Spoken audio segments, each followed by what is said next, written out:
All right, Ryan Wilson, Bryant McFadden in to talk this one. Gentlemen, we came in questioning the merits of Frank Reich's head coaching here, not only naming Sam Ehlinger his starter for this week, but for the rest of the season. Should such a statement be made here in Washington as well right now with Taylor Heinicke orchestrating this offense, maybe at a better rate than we saw Carson Wentz in the past? B-Mac, who should be the starter in Washington after this one? I might be a prisoner of the moment, but I go Heinicke. One thing about Heinicke, it seems to be, guys, when he's in the lineup, the players, the morale is different. The energy is different. You look at some of those big-time plays that we saw during the highlights, the 4th and 2, just buying time, being able to allow his pass catchers to get open. 4th and 2, made that conversion. And then you look at converting that long, deep pass on Stephon Gilmore with Scary Terry just being able to buy time as well. He stood in the pocket.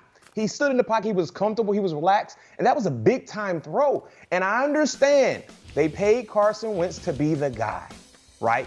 But tell me how much different is the two quarterbacks. If you ask me, it seems like Taylor Heinicke has a little more juice to his orange than what you can say in regards to Carson Wentz. So I might be a prisoner in the moment, but my answer would be Taylor Heinicke. And let's not forget, a year ago, he helped this Commander team get into the postseason. Had they had a seat in the tournament. Granted, they didn't go far, but because of how he competes and fights, they were able to get to the playoffs. So me personally, I'm okay in seeing Taylor Heinicke continue to have the keys to the car, even when Carson Wentz is healthy.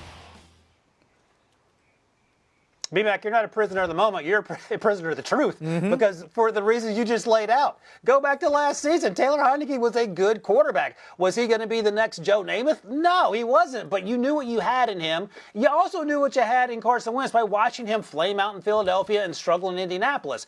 And look, Carson Wentz had the cards stacked against him when he showed up in Washington, but Taylor Heinicke's playing with the same cards and he's getting results. And the concern for me is that all they had to get up to bring in Carson Wentz, which made them feel obligated to start Carson Wentz, even though what their eyes were telling them was what everyone else saw, that Carson Wentz probably isn't cut out to be a long-term starter.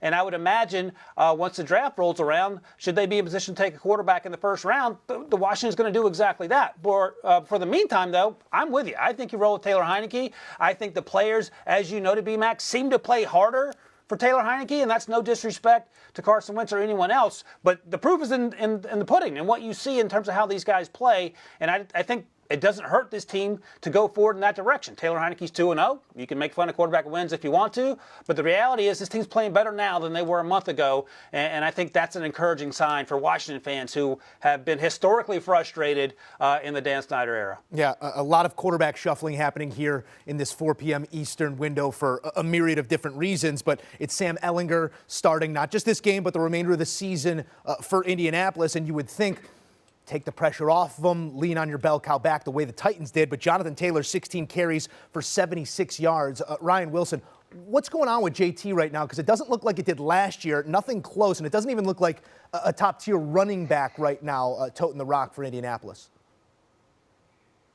Well, he had that fumble that you talked about in the highlight. That's concerning. He had some fumbling issues coming out of college. Didn't see that much last year. He had the ankle injury, left for a little bit, came back, and perhaps that's bothering him as well.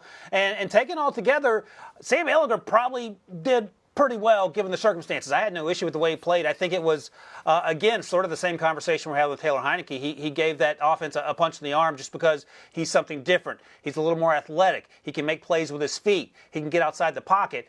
Just didn't get helped by the turnovers that we've discussed.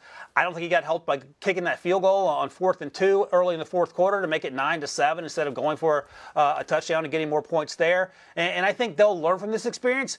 But to your larger point, Jonathan Taylor has to play like Jonathan Taylor. We can't have him out there being a replacement level running back because then nothing works. The offensive line has to play better. The running game has to be an integral part of that. And then you have your young quarterback doing the things that you need him to do. Look at the Tennessee Titans if you need a blueprint for how to make that to be successful.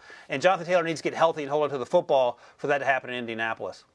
Yeah, I agree with you, Ryan. I think health is the first problem for Jonathan Taylor. He banged up his ankle in today's matchup. He was able to return to the football game, but he never looked like himself. And then secondly, for me, the offensive line. Remember, for the last few years or so, the offensive line has been the strong point for their offense. They've done a phenomenal job adding personnel there to that group, and that group has just performed. mightily. And that's what we saw last year, even the year before that, even before Jonathan Taylor became Jonathan Taylor. This offensive line was paving the way for whoever the running back was. You know, it had Mack in the backfield at one point in time before he tore his Achilles. He was doing some nice things as well. So I think the offensive line has really dropped the ball in regards to production and consistency. And because of that, we're not seeing the flow of the offense that we thought we would see, especially seeing how well Jonathan Taylor was just running through every defense that he saw last year. Yeah, falling short of expectation and likely going to have a lot asked of him with Sam Ehlinger as a starting quarterback now in Indy. Gentlemen, great work as always. Thank you. Do you want a sports network that delivers everything that matters about the game? The highlights, the picks, the instant analysis, no yelling, no fake debates, no politics. Hit the subscribe button and never miss a moment.